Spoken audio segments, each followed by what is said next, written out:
Hello and welcome to another episode of Gorgon News. Today we're going to be looking at an article in the Canary by Steve Topple. This article is about Keir Starmer and the Labour Party. Recently, Keir Starmer went on a TV show by Piers Morgan, and his fans have saying there've been he's had a popularity increase since his TV appearance. Twitter by Flora Gibson. I judge people as I find them. I've always found Keir Starmer to be warm and considerate, with a steely dedication, drive and passion for his work. A top professional and top bloke. I'll hear nothing else on the matter. Keir Starmer would make a superb Prime Minister. And we get pretty much exactly the same thing from James Metcalfe. Judge people as I find them. I've always found Keir Starmer to be warm and considerate, with a steely dedication, drive and passion for his work. A top professional and top bloke. I will hear nothing else on the matter. Keir would make a superb Prime Minister. The only difference there is the appearance and the Prime Minister here. But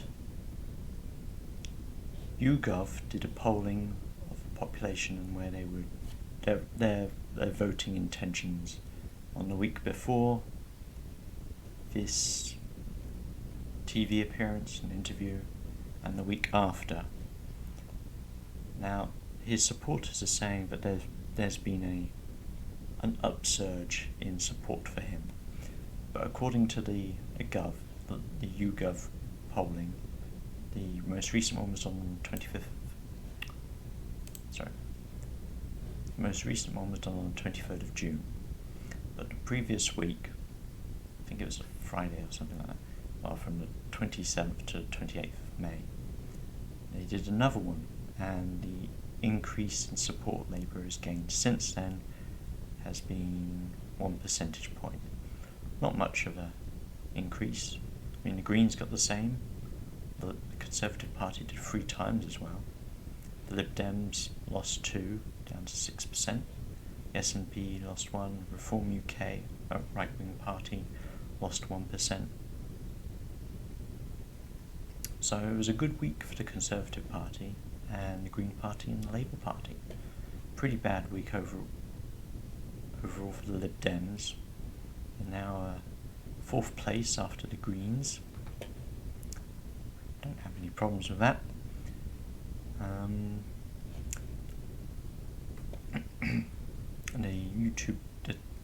The Twitter channel Stats For Lefties did some crunching of the numbers and worked out that this poll would be the worst election defeat for Labour since 1935.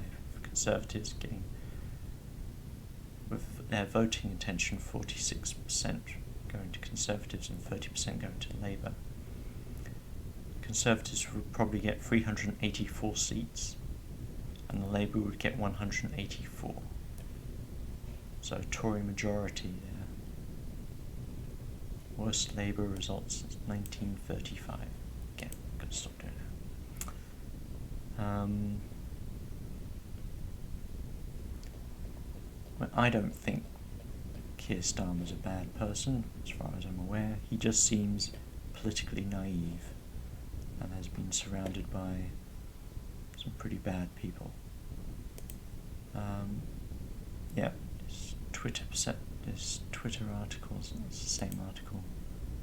Stats For Lefties, interesting one. Yeah, it broke down this is the YouGov poll that we're talking about. It's the same stuff. See a slight increase for the Green Party over time, but overall since February 2020, Conservatives have gone from a peak of 53 down to 44, and the Labour Party is sort of just drifting along there. So it's not as though the Conservative Party is... They've sort of drifted apart at this... about February this year, which I guess is when it's around the time of the vaccine rollouts. So you've seen... I guess if support along here is pretty uniform, hasn't much changed, then I guess around here you'd be seeing people turning from the Labour Party over to the Conservative Party instead. Interesting. But anyway, yes. This is a survey. This is the details broken down for the YouGov survey, comparing the 27th to the 28th of May.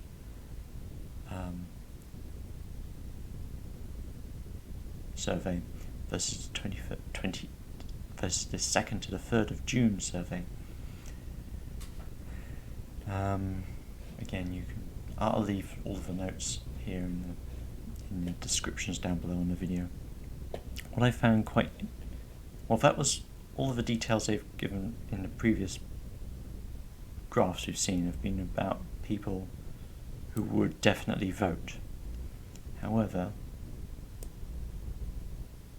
if you add to those the portion of the population vote that would be unlikely to, do not know who they'd vote for yet, and weren't giving clear answers. The Conservatives' lead goes down to just the Conservatives' percentage of the population that would vote for them would just be 31%, and the Labour's would be only 21%. But those who would not vote count for about 13%, or don't know those who don't know who they'd vote for would be 17%. So 17 plus 21 was 38, which, I mean, it's possible, but it would be a stretch.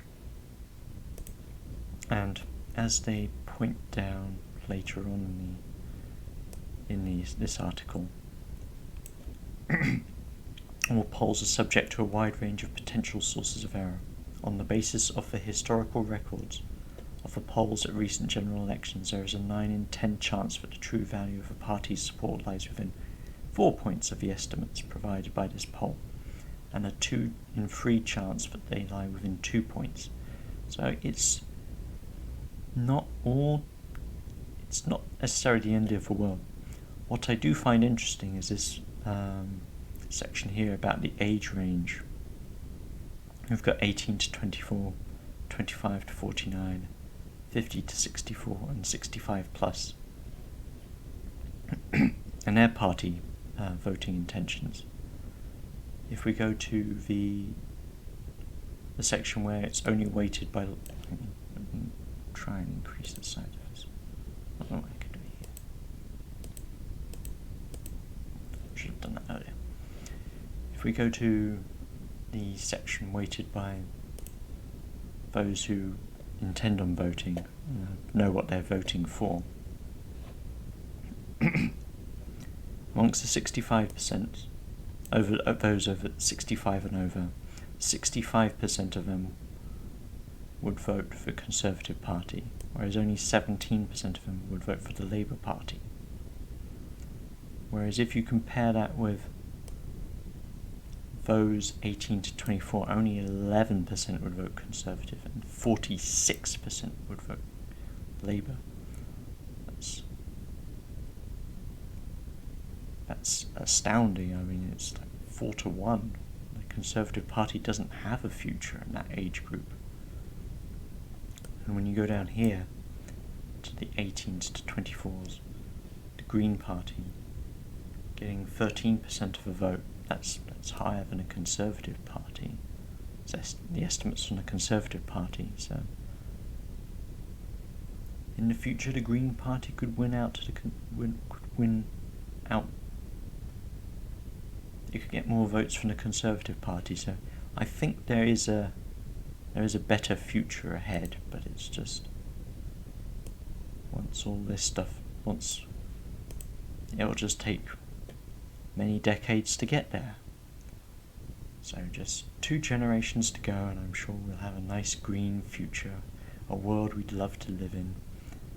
But yeah, anyway, that's all for this video. Thank you for watching. Stick in there, stay in there, hang on in there, that's it. Only another 50 years to go. Thank you for watching, and goodbye.